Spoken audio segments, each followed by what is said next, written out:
आज ये यहाँ पे हमारी मेहमान है और मैं मौलाना फजलुर रहमान साहब को, जनाब महमूद खान अचकज़ई साहब को, सेनेटर अल्लामा नासिर अब्बास साहब को, दिनेश कुमार साहब को, स्टेज पे जितने भी मेरे सीनियर्स बैठे हैं उन सब को यहाँ पे खुश आमदेद कहता हूँ। और यकीनन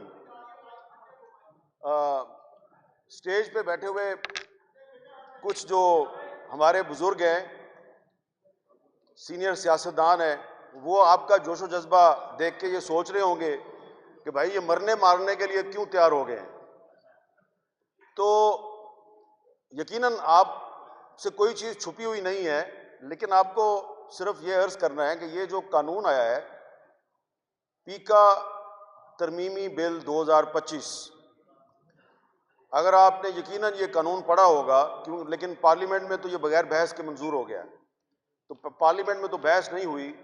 तो अल्लामा नासिर अब्बास साहब सेनेटर हैं, अगर वो इसको पढ़ें, जनाब अचकज़ई साहब, मौलाना साहब और ख़ास तौर पे मेरा भाई दिनेश कुमार, वो इसको गौर से पढ़ें अगर, तो आपको पता चलेगा कि इस कानून के ज़रिए पाकिस्तान में इनडायरेक्ट नहीं, डायरेक्ट मार्शल लॉ नाफिज कर दिया गया। अब उसकी नामंजूर नामंजूर माशाअल्लाह नामंजूर नामंजूर नामंजूर माशाअल्लाह नामंजूर माशाअल्लाह नामंजूर माशाअल्लाह नामंजूर। मैं सिर्फ ज्यादा वक्त नहीं लूंगा, सिर्फ मैं बताना चाहता हूं कि क्यों हम ये कह रहे हैं कि मार्शल लॉ नाफिज हो गया। ये जिस किसी के पास भी अपना एक मोबाइल फोन है, वो सोशल मीडिया इस्तेमाल करता है, सिर्फ सहाफ़ी नहीं, आम पाकिस्तानी भी। तो ये जो नया कानून है, इस कानून के तहत इन्होंने एक नई रेगुलेटरी अथॉरिटी बनाई है। तो आपके पास, अगर आप ट्विटर पे हैं या आप यूट्यूब इस्तेमाल करते हैं या आप इंस्टाग्राम इस्तेमाल करते हैं या आप फेसबुक इस्तेमाल करते हैं, तो आपको उस अथॉरिटी के पास जाके अपनी रजिस्ट्रेशन करवानी है। और उसके बाद जब आप रजिस्ट्रेशन करवाएंगे तो उसके बाद ही आप इसको इस्तेमाल कर सकते हैं, अदरवाइज आपके खिलाफ इस नए कानून के तहत कार्रवाई होगी। इसमें पहले जो कानून था उसके तहत कंप्लेन यानी कि शिकायत कुनिंदा सिर्फ वो बन सकता था जो डायरेक्टली अफेक्टेड है। मसलन अगर किसी ने मेरे बारे में झूठ बोला है, फेक न्यूज़ फैलाई है, तो मेरे पास ये राइट था कि मैं जो पिछला पीका कानून था उसके तहत मैं FIA के जाके दरख्वास्त दे सकता हूँ। नए कानून के तहत कोई भी कंप्लेनेंट बन सकता है। कोई भी का मतलब आप समझते हैं कि वो कोई भी जो है वो कौन होगा? वही होंगे जो सहाफियों के घरों में घुस के उनको उठा के ले जाते हैं, सियासी कारकुनों को लापता करते हैं। तो ये हैं वो कोई भी।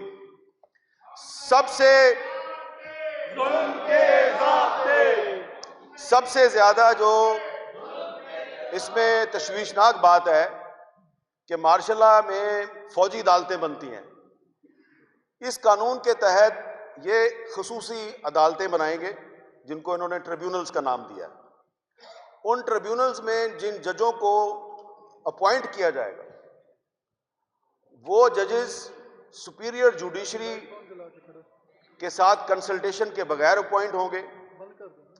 यानी कि जो आइन का आर्टिकल 175 है जो कि जजेस की अपॉइंटमेंट का एक तरीकाकार आपको बताता है, उसकी वायलेशन होगी। और वो ऐसे जज होंगे कि हुकूमत अगर उनसे गैर मुतमिन है, फेडरल गवर्नमेंट, तो किसी भी वक्त उस जज को उसकी नौकरी से फारिग किया जा सकता है।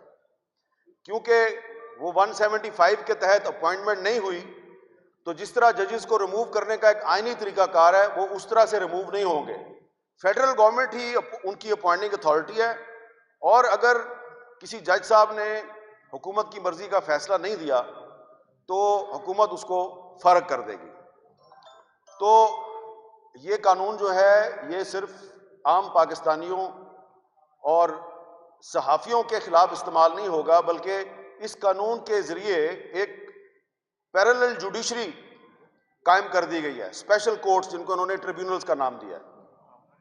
तो अब इस कानून को मुख्तलिफ हाई कोर्ट्स में भी चैलेंज किया गया है, एक दरख्वास्त सुप्रीम कोर्ट में भी है, लेकिन लगता यह है कि अदालत से शायद हमें इंसाफ ना मिले।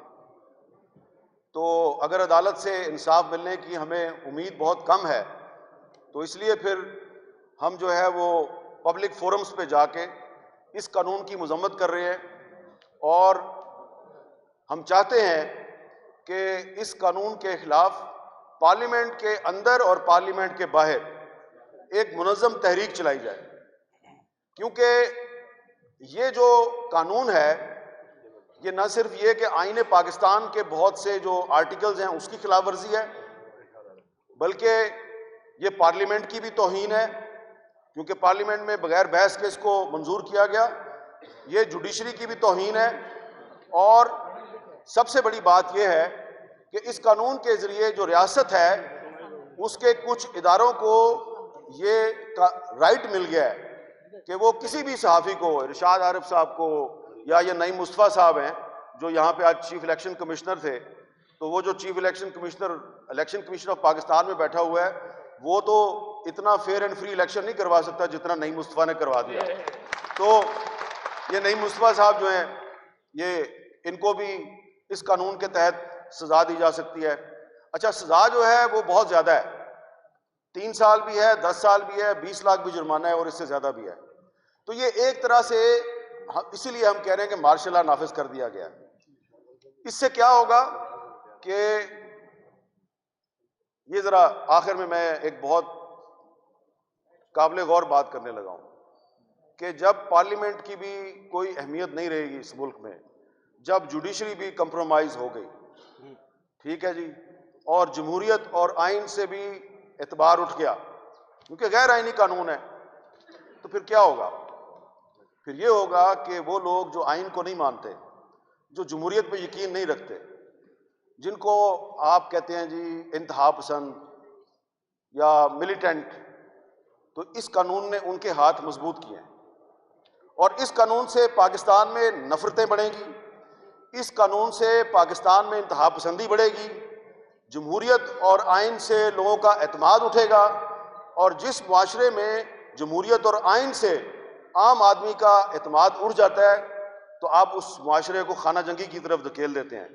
तो ये कानून जो है ये पाकिस्तान को खाना जंगी की तरफ धकेल रहा है। बज़ाहिर आप कहते हैं कि हमने तो फेक न्यूज़ के खिलाफ एक कानून बनाया, ये आपने फेक न्यूज़ के खिलाफ कानून नहीं बनाया, ये आपने पाकिस्तान के आज़ाद सहाफ़ियों और अपोजिशन के खिलाफ कानून बनाया है। आपका टारगेट अपोजिशन की एक पार्टी या 2-3 पार्टियां हो सकती हैं, लेकिन इस चक्कर में आपने पूरे पाकिस्तान को टारगेट बना लिया। तो इसलिए ये कानून और Islamic Republic of Pakistan can not को एग्जिस्ट, ये साथ साथ नहीं चल सकते। या तो आपको ये कानून वापस लेना होगा या फिर आपके खिलाफ खुली जंग होगी। बहुत शुक्रिया।